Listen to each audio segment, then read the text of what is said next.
All right, so for today's lesson, we're looking at missing factor problems.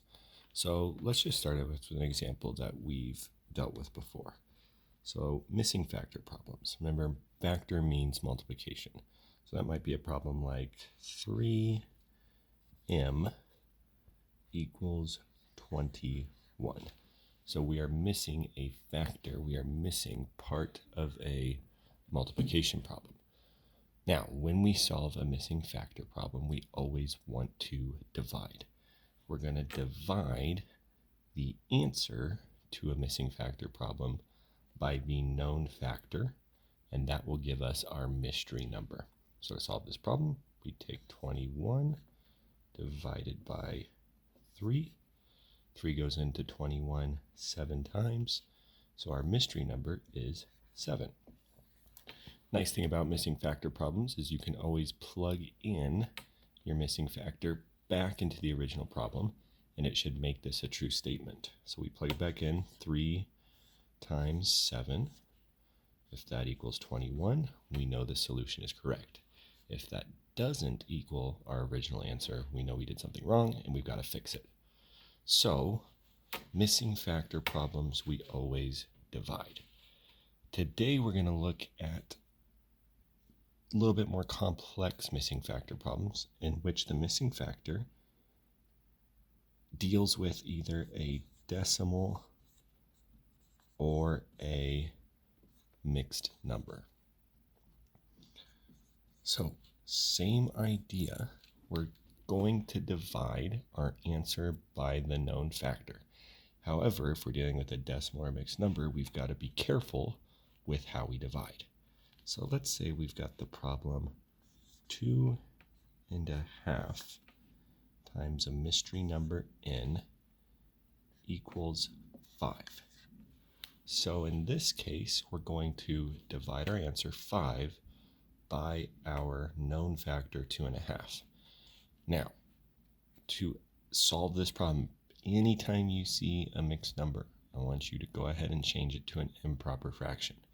So 2.5 would become 2 times 2 is 4, plus 1 is 5. So this would be 5 halves times a mystery number equals 5. So we want to divide. We want to divide our answer by our known factor.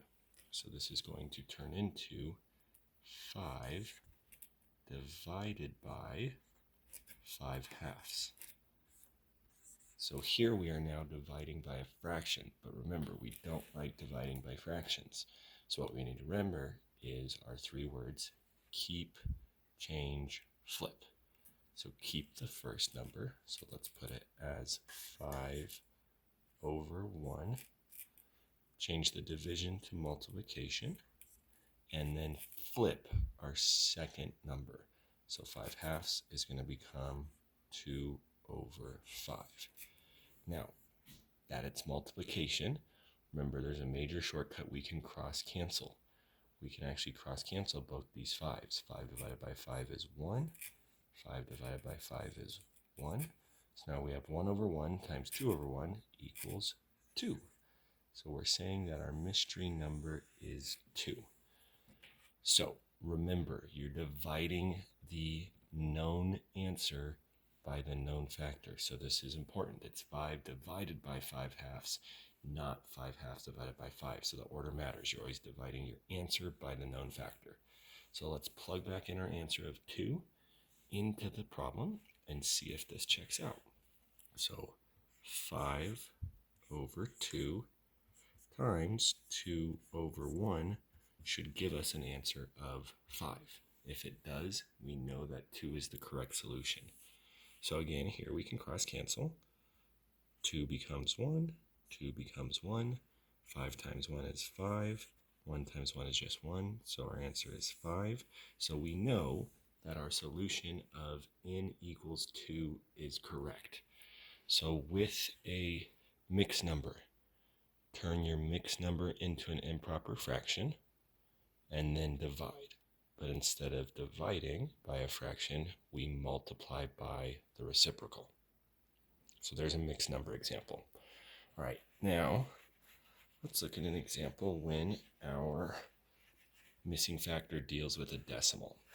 So let's say 0.3 equals 15. Oh, sorry, forgot the variable. Let's say 0.3x, there we go, equals 15. So we're going to divide our answer by our known factor.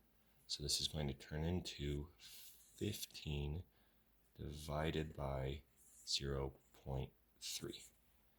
So when we're dealing with a decimal, first dog gets the house. So this is going to be 15 divided by 0.3. And this is where our rules for dealing with decimals are important to remember. We don't like dividing by a decimal. So that 0.3 is making this problem difficult. So instead, we're going to move the decimal over once and turn 0.3 into just 3. But whatever we do to the outside, we have to do to the inside. So we're going to move the decimal in 15 over once. Now it doesn't look like there's a decimal, but remember, there is a decimal and as many place-holding zeros outside after the decimal as we need. So now we can move it once. Whatever we do to the outside, we do the exact same thing to the inside. And now we've got the problem 150 divided by 3. 3 goes into 15 5 times. 5 times 3 is 15. 15 minus 15 is 0. Remember, we're not done because we have that 0 to bring down. 0 divided by 3 is 0. 0 times 3 is 0. Now we're done because there's nothing left over and nothing left to bring down. So what we're saying here is x equals 50. Plug it back in and check. 0.3 times 50. If we did this correctly, we should get an answer of 15. 3 times 0 is 0. 3 times 5 is 15. We need one decimal digit because we've got one decimal digit in our two factors. So the decimal is going to go between the 5 and the 0. So we get an answer of 15, which checks out with our original problem. So the solution, x equals 50, is correct. So careful with dealing with decimals and missing factor problems, and make sure that you're remembering your decimal rules to solve it correctly. So again, to solve for a missing factor, divide the answer by the known factor, get that mystery number, and then always plug it back in to check to see if you have the right solution.